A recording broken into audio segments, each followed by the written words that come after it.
Hello everyone. तो आज हम डिस्कस करेंगे एसएससी स्टेनो 2021 रीजनिंग सेक्शन के ऊपर। ठीक है, जो आपका एग्ज़ाम होना है 23 में, उसके लिए रीजनिंग एक बहुत ज़्यादा इंपॉर्टेंट रोल आपका रखता है आपका एसएससी स्टेनो वाले एग्ज़ाम की अगर बात करें, जहाँ पे आप 50 आउट ऑफ 50 भी स्कोर कर सकते हो। और ये स्कोर पॉसिबल है, इसके लिए आपको कुछ बातें हैं जो इंपॉर्टेंट है, जो आपको थोड़ा जाननी चाहिए।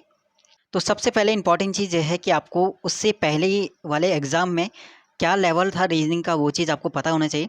और हर एक शिफ्ट के रीजनिंग वाले सेक्शन को आपको करा हुआ होना चाहिए। ठीक है, अगर आप 23 वाला एग्ज़ाम दोगे स्टेनो वाला, तो उसके लिए यह इंपॉर्टेंट चीज़ है कि आपको अभी जो एग्ज़ाम हुआ था आपका एसएससी स्टेनो 2020, तो उसके रीजनिंग के 6 शिफ्टों को भी आपको देखना पड़ेगा, क्या लेवल रहा था और कितने क्वेश्चन आप अटेम्प्ट कर सकते हो। ठीक है, कौन सा इंपॉर्टेंट टॉपिक है, किससे ज़्यादा क्वेश्चन पूछे हुए हैं, कौन सा आपका अलग पैटर्न का क्वेश्चन पूछा हुआ है। ठीक है, और यहाँ पे मैंने 4 पॉइंट लिखे हैं, ये भी बहुत ज़्यादा इंपॉर्टेंट है कि लेवल आपका मॉडरेट था। ठीक है, बिल्कुल।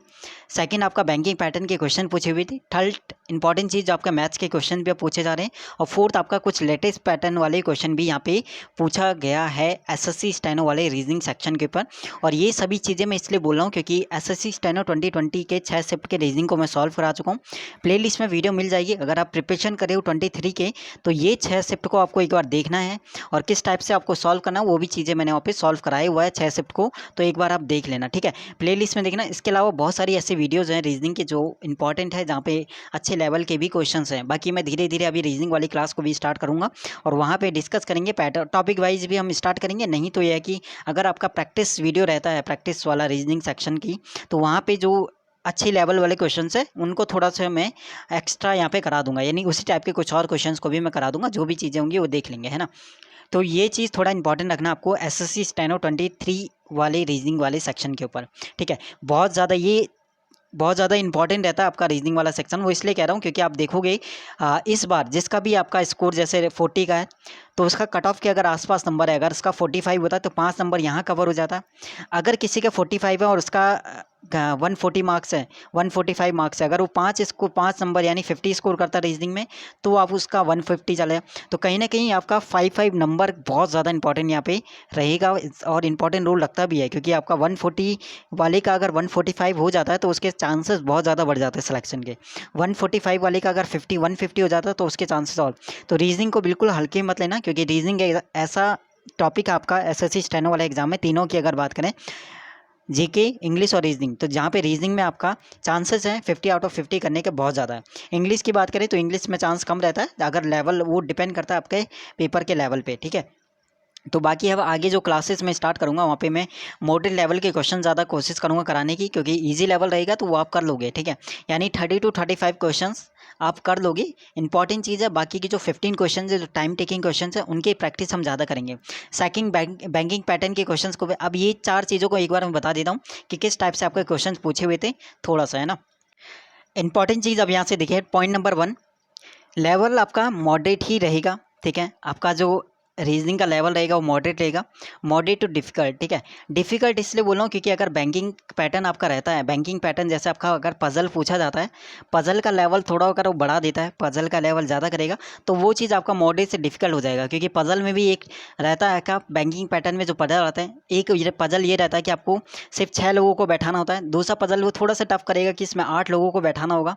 ठीक है, या फिर सर्कल में देगा तो सर्कल में ये बोलेगा कि 8 लोगों को बैठाना है और इनसाइड उनका फेस होगा। अगर वो थोड़ा सा इसका लेवल होगा तो बढ़ाना चाहे तो वो क्या करेगा, 8 में से 4 लोगों का फेस वो बोलेगा इनसाइड है और 4 लोगों का फेस जो है आउटसाइड है। थोड़ा सा यहाँ पे टाइम टेकिंग क्वेश्चंस बना देगा वो। ठीक है, तो इस टाइप के, यानी हर टाइप के क्वेश्चंस के लिए तैयार है ना। अगर इस टाइप का क्वेश्चंस आएगा तो इस एक क्वेश्चंस की वजह से, अगर आप करना चाहो, इस एक क्वेश्चन की वजह से आपका 4 या 5 क्वेश्चन आपके मिस हो जाएंगे अगर आप करोगे तो यही चीज़ है कि इनकी प्रैक्टिस आप जितना करोगे उतना कम टाइम ही लेंगे। तो ये तो आपका रह गया कि मॉडरेट से डिफिकल्ट आपका बन सकता है अगर आपका बैंकिंग पैटर्न या पजल वाले क्वेश्चंस को थोड़ा सा ऐसा कर दे। ठीक है, तो हर टाइप के लिए तैयार रहना आपको, हर टाइप के क्वेश्चंस के लिए। ठीक है, सेकंड आपका बैंकिंग पैटर्न का मैंने बता दिया, एक तो पजल आपका धीरे धीरे ऐड हो रहा है।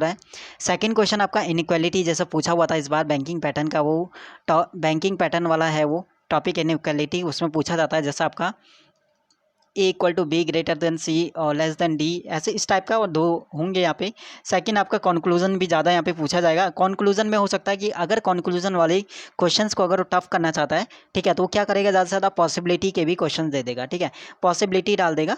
नहीं तो अगर आप कंक्लूजन सिंपल रहता है, पॉसिबिलिटी नहीं देता है, तो आप कर लोगे, ठीक है। अगर पॉसिबिलिटी डालता है तो थोड़ा सा पेपर को वो मॉडरेट टू डिफिकल्ट बना देगा, ठीक है। तो ये थोड़ा टाइप का आपको इनइक्वलिटी को भी अच्छे से करना। थर्ड चीज़ यहाँ पे क्या चीज़ रहेगा, अब यहाँ पे मैथ्स वाला थर्ड चीज़ क्या करेगा, थोड़ा सा पेपर को मॉडरेट टू डिफिकल्ट बनाने के लिए वो मैथ्स के एक दो क्वेश्चंस भी ऐड करेगा। जैसे आपका परसेंटेज का क्वेश्चन डाल देगा, टाइम वर्क का क्वेश्चन डाल देगा, ठीक है। और ये चीज़ आपका आप धीरे धीरे ऐड हो रहा है, ठीक है। बैंक रीजनिंग आप देखोगे ना, CHSL वाला, CGL वाला, ठीक है, इनमें आपका बैंकिंग वाले जो क्वेश्चन मैथ्स वाले जो क्वेश्चन है वो भी आपके ऐड हो रहे धीरे धीरे रीजनिंग वाले सेक्शन में।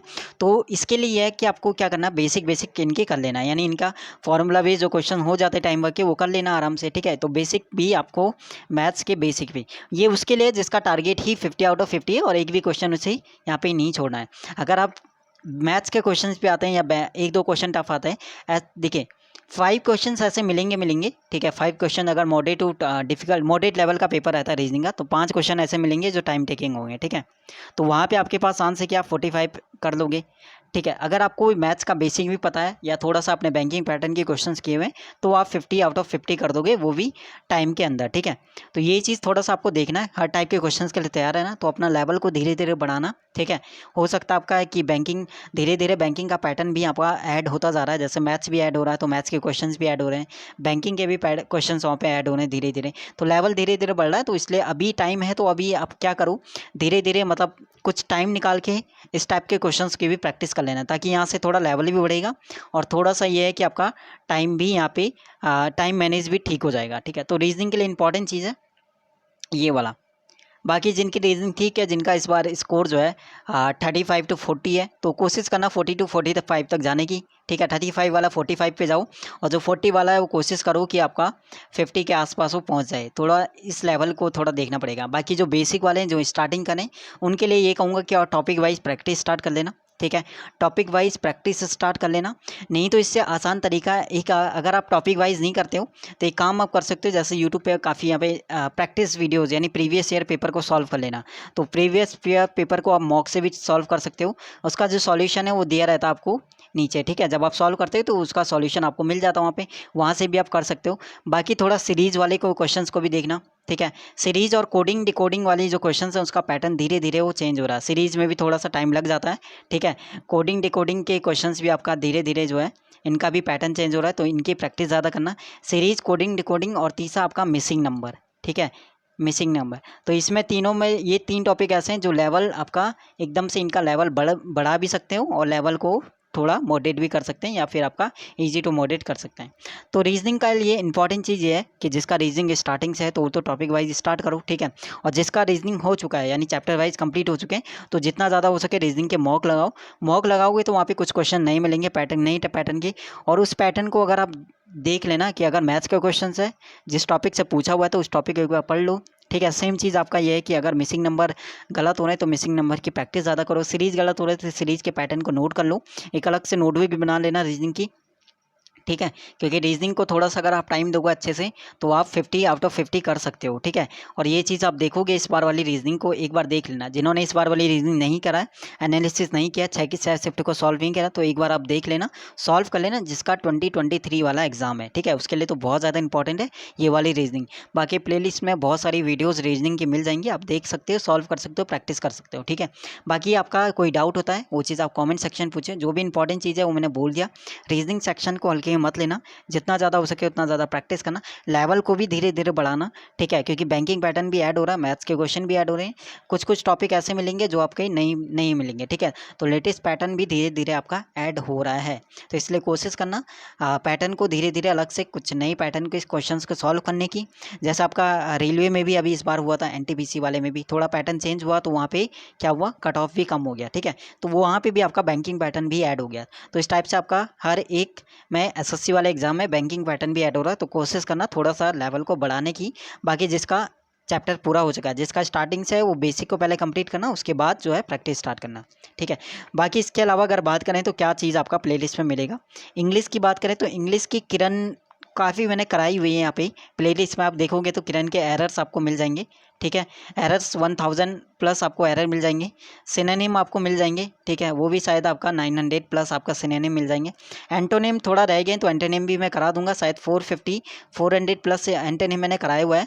इसके बाद ईडियम की बात करें तो ईडियम भी मैंने 400 प्लस यहाँ पे ईडियम्स कराए हुए हैं, ठीक है। तो ये जो इंपॉर्टेंट सेंटेंस इंप्रूवमेंट की बात करें वो भी मैंने 1000 के आसपास कराए हुए हैं, ठीक है। फिलअप की बात करें तो फिलअप भी आपका रह गया, वो भी शायद 500 के आसपास मैंने कराया हुआ है। तो इतनी चीज़ें आपका प्लेलिस्ट में मिल जाएगा। ये सभी चीज़ें आपका किरण वाली बुक से मैंने कराया हुआ है। जो चीज़ें आपकी रह जाएंगी, जो रह गई है आपका, वो भी मैं आगे कंटिन्यू करूँगा, यानी आगे वो जो रह गया बाकी वो भी मैं पूरा करा दूंगा, ठीक है। अभी थोड़ा सा टाइम मैनेज नहीं हो रहा, तो जैसे टाइम मैनेज होता तो वो सभी चीज़ें मैं करा दूंगा। बाकी अब बात करते हैं जो वैकेंसी है। वैकेंसी अभी जो भी है BIS वाला जिन्होंने भी फॉर्म फिल किया वो थोड़ा रीजनिंग में ध्यान देना कि बैंकिंग पैटर्न की रीजनिंग को सॉल्व करना। जिन्होंने DSSS वाला जो प्रिपरेशन करें तो वो थोड़ा इससे पहले प्रीवियस ईयर रीजनिंग को सॉल्व कर लेना। खाली रीजनिंग की बात कर रहा हूँ।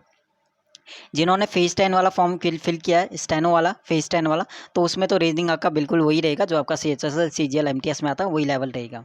और बाकी इसके अलावा जो स्टेनो की प्रिपरेशन करें 23 में, तो वो थोड़ा इस बार वाली रीजनिंग को देखना। उसके बाद देखना वहाँ पे कुछ नई पैटर्न के क्वेश्चन मिलते हैं या जिनमें टाइम आपको लगता है कि ज़्यादा लगेगा, उस टाइप की प्रैक्टिस ज़्यादा करना, ठीक है। बाकी अब मैं धीरे धीरे जो है टाइम टेकिंग क्वेश्चन की स्टार्ट कर दूंगा प्रैक्टिस कराना, और मॉडरेट टू डिफ़िकल्ट लेवल वाले। बाकी इजी, अगर इजी टू मॉडरेट रहेगा तब आप कर लोगे, लेकिन इंपॉर्टेंट चीज़ है अगर लेवल आपका मॉडरेट टू डिफ़िकल्ट रहता है तो वहाँ पे प्रॉब्लम आती है, ठीक है। बाकी कोई क्वेश्चन रहता है आप कमेंट सेक्शन में पूछ सकते हो। जो भी चीज़ें मैंने बोला यहाँ पे, हर एक हर एक शिफ्ट के रीजनिंग को एनालिसिस करने के बाद ही मैं ही कह रहा हूँ, हर एक पॉइंट यहाँ पे जो भी चीज़ें हैं वो ठीक मैंने बोला है, ठीक है। कोई भी ऐसा पॉइंट आपको लगता है कि गलत है वो चीज़ आप बता सकते हो, लेकिन कोशिश करिए जितना मैंने देखा है रीजनिंग सेक्शन को, जितना एनालिसिस किया है इससे पहले वाली, अभी वाली या और एग्जामों की रीजनिंग को, तो उसमें ये चीज़ें आपकी धीरे धीरे चेंज हो रही है। तो मतलब जो लेवल आपका मॉडरेट टू डिफिकल्ट अगर होता है तो ज़्यादा प्रॉब्लम आपका आ सकता है, जैसा आपने देखा ESIC स्टेनो वाले रीजनिंग में जो सबसे बड़ा आपका एग्जाम्पल है, ठीक है। बाकी जो भी डाउट है, जो भी क्वेश्चन है, वो चाहे कमेंट सेक्शन में। शुक्रिया, टेक केयर, बाय बाय।